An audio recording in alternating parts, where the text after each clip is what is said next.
Sudah banyak literatur yang mengatakan merokok dapat menyebabkan beragam gangguan kesehatan, tidak hanya bagi perokok aktif, tapi juga bagi orang-orang yang ada di sekitarnya. Tak jarang para pria yang merokok lebih memilih menghindar, terutama saat ada wanita hamil, dikarenakan asap rokok dapat menyebabkan gangguan kesehatan pada janin. Benarkah? Lantas, gangguan kesehatan apa ya yang akan muncul dan bagaimana membuat janin agar tetap sehat? Simak Bincang Sehat Dr. Ekles dan juga dokter spesialis kebidanan dan kandungan Putri Adina di segmen kali ini. Nah, ini mungkin menjadi concern kita bagi ibu-ibu yang sedang hamil ataupun bapak-bapak di rumah.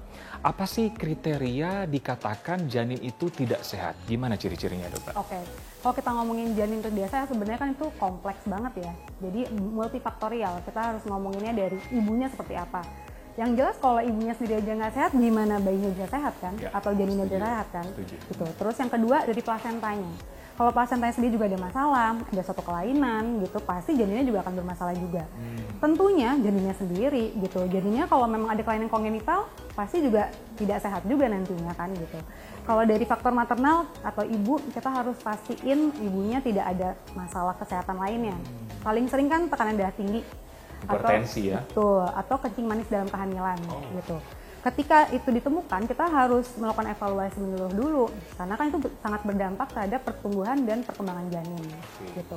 Atau dari faktor nutrisi, kalau nutrisinya aja berkurang atau tidak optimal ya bagaimana gitu ya, janinnya bisa tumbuh dengan baik juga gitu.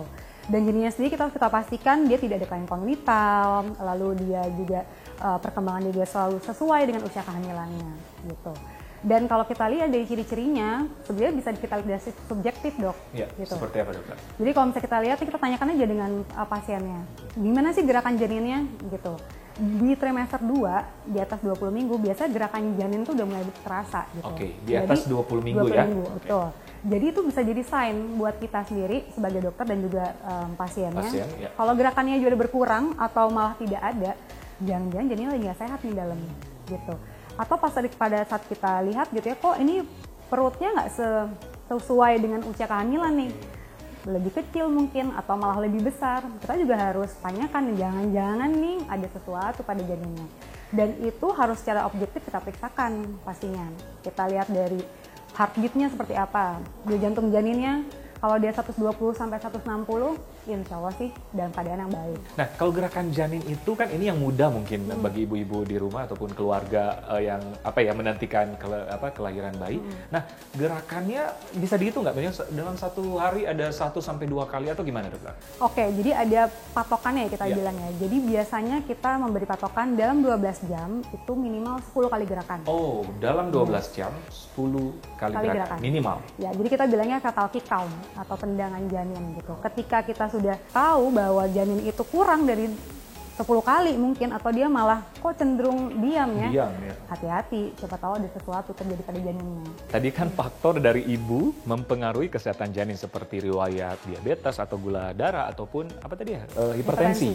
Ya. Nah, sekarang kan ada mungkin yang beredar di masyarakat di faktor bapaknya nih, suaminya. Kadang-kadang ada kebiasaan merokok gitu. Merokok pada saat juga istri sedang hamil. Otomatis kan mengganggu juga pernafasan ya bagi si ibu yang sedang hamil. Tapi yang jadi pertanyaan, apakah berpengaruh juga bagi si janinnya? Karena banyak pertanyaan soal merokok nih.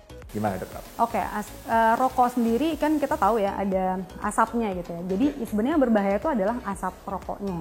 Asap rokok itu yang supaya kita tahuin, dia itu mengandung beribu-ribu senyawa kimia yang berbahaya.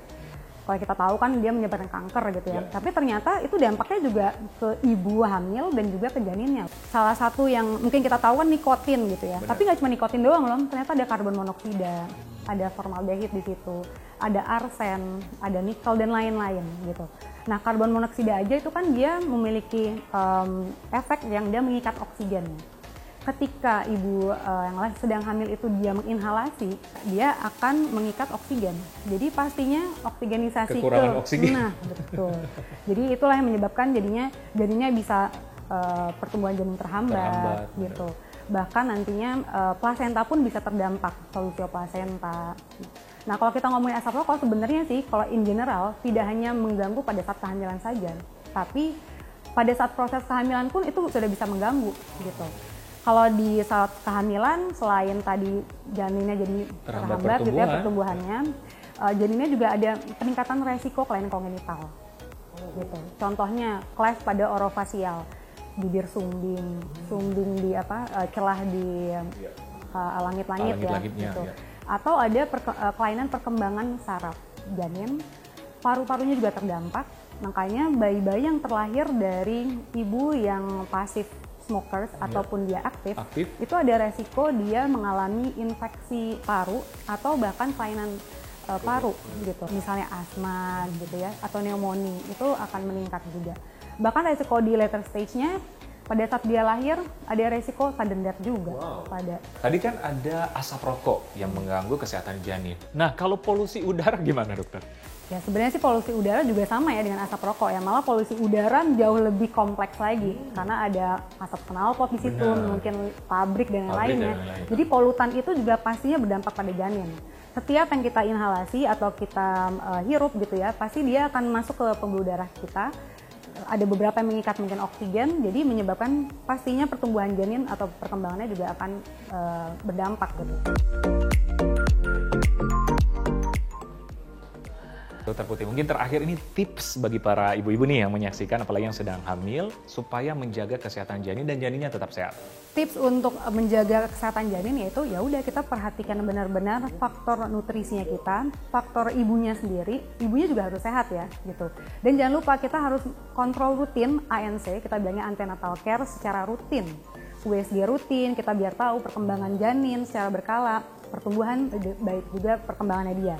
Dengan kita melakukan itu semua, pastinya janin juga akan tetap sehat. Iya, ya. Dan yang paling penting yang bertanggung jawab bukan cuma janinnya, ibunya juga harus jaga kesehatan dan suaminya otomatis bapaknya. Oke, dokter, terima kasih informasinya sangat luar biasa dan pemirsa sekian dulu bincang sehat kita kali ini, semoga bermanfaat. Saya Dr. Ekles bersama Dr. Putri Adina, spesialis obstetri dan ginekologi untuk Hidup Sehat Sehat Plus.